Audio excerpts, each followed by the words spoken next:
The wind howled through the desolate canyon, carrying the weight of Elias Kane's grief like a blade against his skin. His boots crunched on the frozen ground, each step a reminder of the life he'd lost. His wife, Clara, gone 2 years now, taken by fever, leaving him hollowed out, a husk of a man with nothing but a rifle and a mission. He was a hired gun, sent by men with cold eyes and colder hearts to kill a settler woman and her boy, living alone on the edge of the Wyoming frontier. The orders were simple: no witnesses, no mercy. But as Elias crouched behind a frost-covered boulder, watching the faint glow of a lantern spill from the cabin's window, something stirred in him, a flicker of doubt, sharp and unwelcome, that he hadn't felt in years. Elias was no stranger to death. He'd killed before, men who deserved it and some who didn't, all to survive in a world that chewed up the weak and spat them out. But this job felt different. The men who hired him, shadowy figures tied to the railroad's relentless expansion, wanted the woman, Sarah Hawthorne, and her son gone. Her land stood in the way of their tracks, and she'd refused to sell, her defiance a spark they meant to snuff out. Elias didn't ask questions. Questions got you killed. Yet, as he watched the cabin, he saw a small figure, a boy, no older than 7, dart outside to fetch wood, his laughter cutting through the biting wind. Elias's hand tightened on his rifle. He hadn't expected the boy to be so young, so alive. Inside the cabin, Sarah Hawthorne was a woman forged by hardship. At 32, she carried the weight of loss herself, her husband, Thomas, killed by raiders a year prior, leaving her and her son, Caleb, to fend for themselves. She was no delicate flower, her hands were calloused from chopping wood, her eyes sharp from scanning the horizon for threats. But she was tired, bone-deep tired, and the letters from the railroad men, polite at first, then threatening, had worn her down.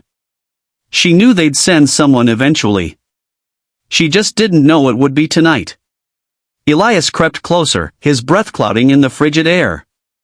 The plan was simple: wait until they slept, slip in, and finish it quickly.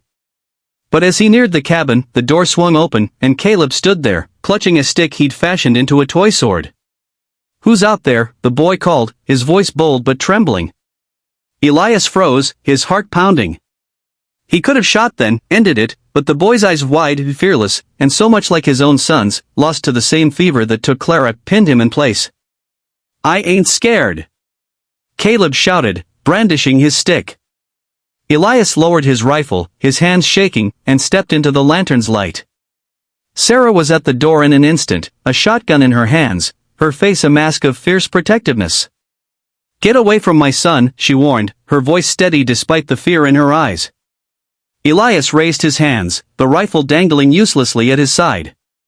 "I ain't here to hurt him," he lied, the words tasting like ash.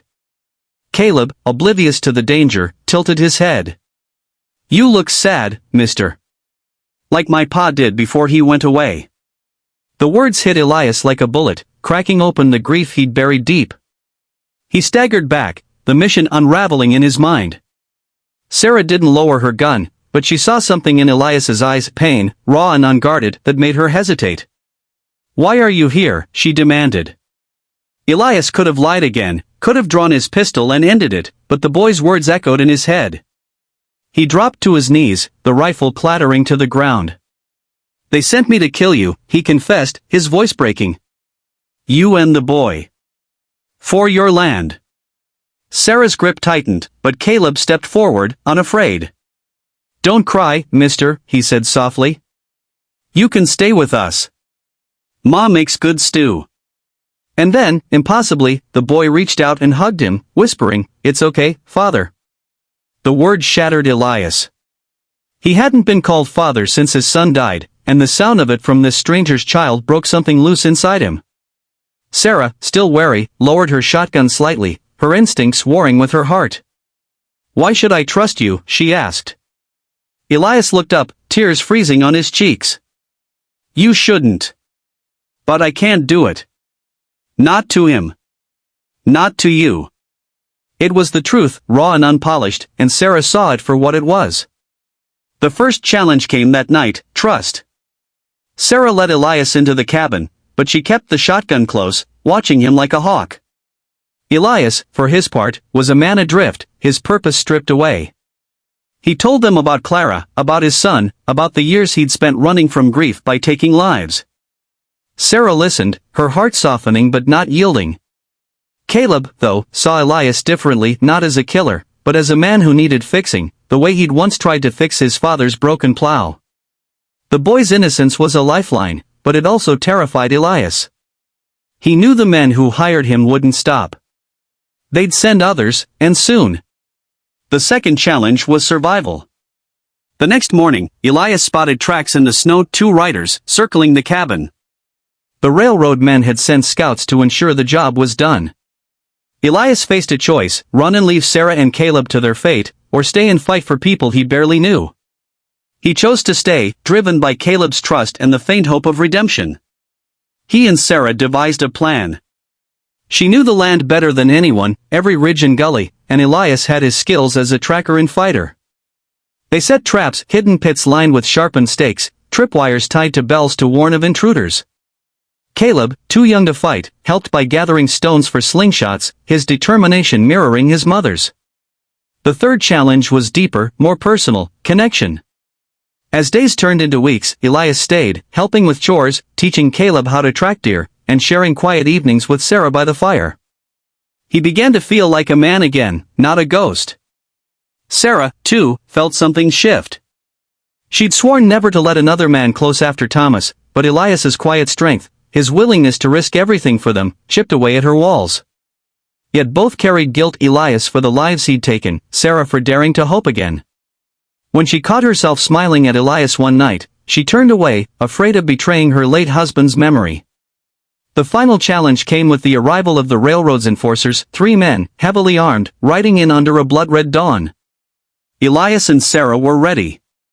Using the traps and their knowledge of the terrain, they ambushed the men, Elias's precision with a rifle matched by Sarah's fierce resolve.